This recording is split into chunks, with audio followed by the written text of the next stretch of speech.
साथियों नमस्कार। एक बार फिर से आपका स्वागत है मेरे चैनल लीगल कॉज में। साथियों आज हम बात करेंगे लीज होल्ड प्रॉपर्टी और फ्री होल्ड प्रॉपर्टी क्या होती है। साथियों कोई भी प्रॉपर्टी राइट टाइटल और इंटरेस्ट और ओनरशिप इस लिहाज से दो कैटेगरी में डिवाइड की गई है। पहली कैटेगरी में ऐसी प्रॉपर्टी होती है जो फ्री होल्ड होती है और दूसरी कैटेगरी में ऐसी प्रॉपर्टी जो लीज होल्ड प्रॉपर्टी के नाम से जानी जाती है। फ्री होल्ड प्रॉपर्टी या लीज होल्ड प्रॉपर्टी की डेफिनेशन किसी भी कानून में नहीं दी हुई है, लेकिन ये किस कंसेप्ट से आए हैं ये समझना ज़रूरी है। साथियों लीज होल्ड वर्ड जैसा कि इसके वर्ड से ही हमको मालूम चलता है, ये लीज वर्ड से लिया गया है और लीज की definition transfer of property act में दी हुई है और उसके अनुसार किसी भी लीज़ की कंडीशन में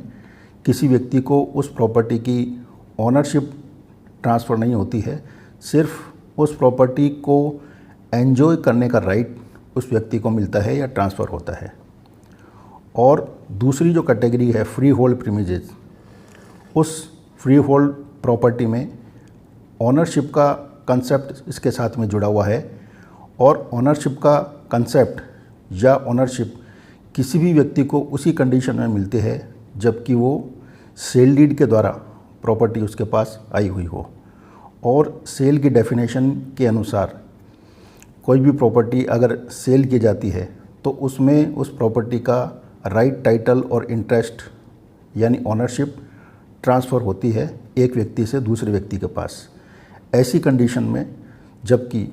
ओनरशिप किसी व्यक्ति को मिल जाती है तो वो उस संपत्ति का मालिक हो जाता है और फ्रीली उस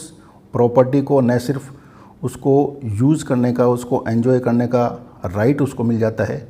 बल्कि इसके साथ साथ उस प्रॉपर्टी को फ्रीली ट्रांसफ़र करने का अधिकार भी उस व्यक्ति को मिल जाता है। ऐसे में ऐसी प्रॉपर्टी फ्री होल्ड प्रॉपर्टी मानी जाती है। जबकि जो प्रॉपर्टी लीज होल्ड होती है वो लीज होल्ड प्रॉपर्टी किसी पर्टिकुलर टाइम के लिए ट्रांसफ़र की जाती है, 20 साल 30 साल, या जैसा कि आपने देखा होगा 99 ईयर्स के लिए लीज डीड एग्जीक्यूट की जाती है और उस पर्टिकुलर टाइम तक उस व्यक्ति को उस प्रॉपर्टी को एंजॉय करने का अधिकार मिलता है। साथ ही साथ जो लीज की प्रॉपर्टी होती है उसमें एक कंसिडरेशन के अलावा ईयरली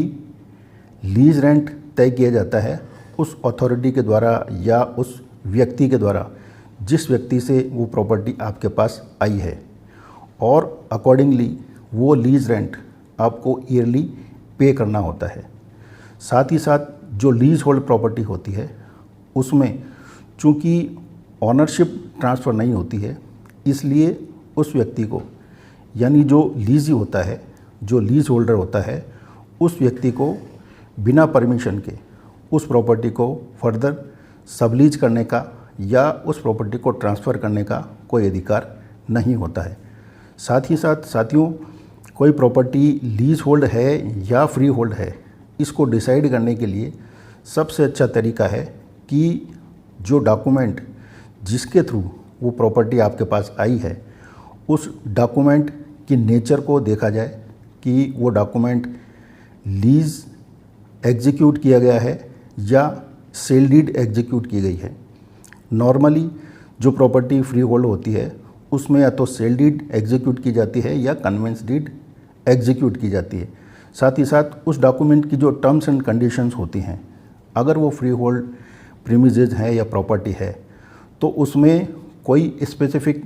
टाइम फ्रेम डिफाइन किया हुआ नहीं होगा कि ये प्रॉपर्टी आपको 20 साल या 30 साल के लिए दी जाती है। फॉरएवर के लिए ओनरशिप आपकी होती है। जबकि जो लीज डीड एग्जीक्यूट की जाती है उस लीज डीड में टाइम स्पेसिफाई होता है कि ये प्रॉपर्टी 30 साल 40 साल या 99 ईयर्स के लिए आपको दी जाती है, या परपेचुअल लीज डीड के नाम से भी कोई भी डॉक्यूमेंट जब एग्जीक्यूट किया जाता है उसका मतलब ये होता है कि वो प्रॉपर्टी आपको एक पर्टिकुलर टाइम के लिए दी गई है, उस प्रॉपर्टी को एंजॉय करने का राइट आपको दिया हुआ है, लेकिन उसकी ऑनरशिप उसी अथॉरिटी या उसी व्यक्ति की है जिस व्यक्ति से वो प्रॉपर्टी आपके पास आई है।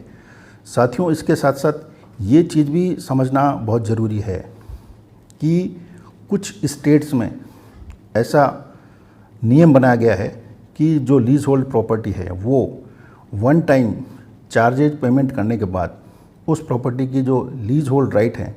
वो फ्री होल्ड यानी ओनरशिप राइट में ट्रांसफ़र की जा सकती है। तो अगर ऐसा कहीं किसी स्टेट में प्रावधान किया गया है